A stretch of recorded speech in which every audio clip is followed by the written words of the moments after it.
دیکھیں دو باتیں ہیں.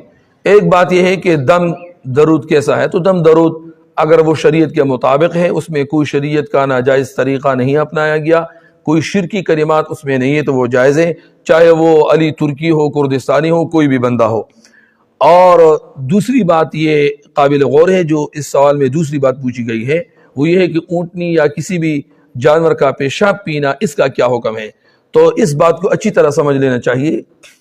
یہ اونٹنی کا پیشاب پینا یا کسی بھی جانور کا پیشاب پینا مذہب حنفی کے روح سے یہ بالکل ناجائز ہے، حرام ہے، کیونکہ یہ نجس اور ناپاک چیز ہے. یہ جو صاحب ہے علی کردستانی جو میڈیا پر بہت مشہور ہوا ہے، تو اس نے جو اونٹنی کا پیشاب پیا ہے، اس نے یہ سمجھا ہے کہ اس نے ایک واقعے سے یہ بات سمجھی ہے. ایک قبیلہ آیا تھا مدینہ منورہ، جو کہ قبیلہ عرینہ کہلاتا ہے، اور اس قوم کو عرنیین کہا جاتا ہے. وہ مدینہ منورہ آئے تھے، نئے نئے مسلمان ہوئے تھے، تو مدینہ منورہ کی آب و ہوا ان کو موافق نہیں آئی، تو ان کے پیڑ جو تھے وہ پھول گئے، کھیٹے اوپر سے دی. تو رسول پاک صلی اللہ علیہ وسلم نے علاج کے طور پر جو ان کو بذریعہ وحی بتایا گیا کہ ان کا علاج اس میں ہے کہ صدقہ کے زکوٰۃ کے اونٹ آئے تھے حضور پاک کے پاس، ان کا پیشاب اور دودھ وہ پی لے. تو آپ نے ان کو فرمایا اشربو من ابوالہا و البانہا، کہ تم ان اونٹوں کے پیشاب اور دودھ کو پی لو. چنانچہ انہوں نے وہ کام کیا تو وہ ٹھیک ہو گئے.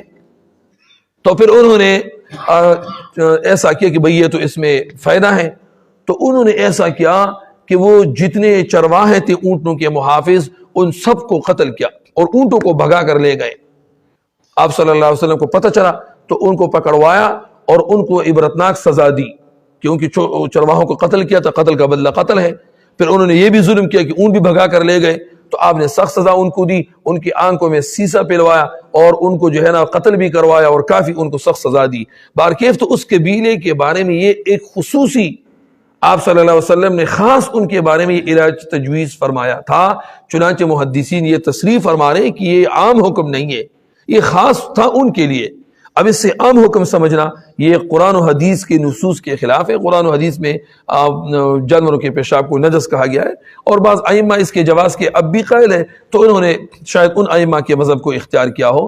لیکن مذہب حنفی اور جمہور حضرات کے نزدیک جانوروں کا پیشاب جو ہے وہ بالکل نجس، حرام اور ناجائز ہے، اور اس کا پینا یہ درست اور جائز نہیں. خصوصیات ہوا کرتے ہیں. چنانچہ اس دیکھیں یہ دین کا ایک اہم مسئلہ ہے کہ جو واقعہ کسی کے ساتھ خاص ہو، قرآن و حدیث میں کسی کے ساتھ جو بات خاص ہوئی ہو اس کو عام سمجھنا غلط ہے. اس کی ایک اور مثال آپ سمجھے.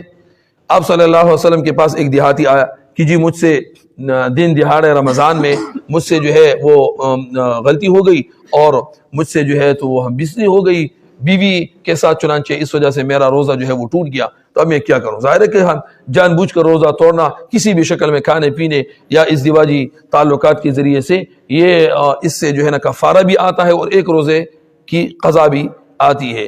تو قضا بھی ہے اور ایک کیا ہے 60 روزے مسلسل کفارے کے طور پر بھی ہے. تو انہوں نے کہا کہ جی میں تو 60 روزے نہیں رکھ سکتا، کیونکہ مجھ سے جو رمضان میں غلطی ہوئی اسی وجہ سے ہوئی کہ میں اپنے اوپر اتنا قابو نہیں پا سکتا. تو پھر آپ صلی اللہ علیہ وسلم نے بتایا کہ تم ایسا کرو کہ تم 60 مسکینوں کو کھانا کھلاؤ. انہوں نے بتایا کہ جی مجھ سے بڑا غریب کوئی نہیں ہے، میرے پاس تو کوئی بندوبست نہیں ہے. تو آپ صلی اللہ علیہ وسلم نے بندوبست فرمایا کفارے کا. آپ نے فرمایا چلو یہ لے جاؤ غربا اور مساکین پر اس کو خیرات کرو، تقسیم کرو. انہوں نے فرمایا بین لابۃ المدینہ، مدینہ منورہ کی چار دیواری میں مجھ سے زیادہ غریب اور فقیر مسکین کوئی نہیں ہے. تو آپ صلی اللہ علیہ وسلم نے مسکرا کر فرمایا کہ چلو تم اپنے اہل و عیال پر اس کو خرچ کرو، لیکن یاد رکھنا یہ بات تمہارے ساتھ خاص ہے، یہ تمہارے لیے حکم ہے، کسی اور کے لیے نہیں ہے. اسی طرح وہ پیشاب اونٹوں کا پینے کا جو حکم تھا وہ صرف اس قبیلے کے لیے تھا، عرینہ، یہ عام نہیں تھا، اور اس صاحب نے عام سمجھا. چنانچہ اس پر پھر مختلف لوگوں نے باتیں بھی کی ہے، جو ان کی غلط فہمی ہے یا ان امام کے مذہب کو اختیار کرنا ہے جو اس کے پاک ہونے کے قائل ہیں. جمہور علماء فقہاء ائمہ اس کے عدم جواز کے قائل ہیں. جی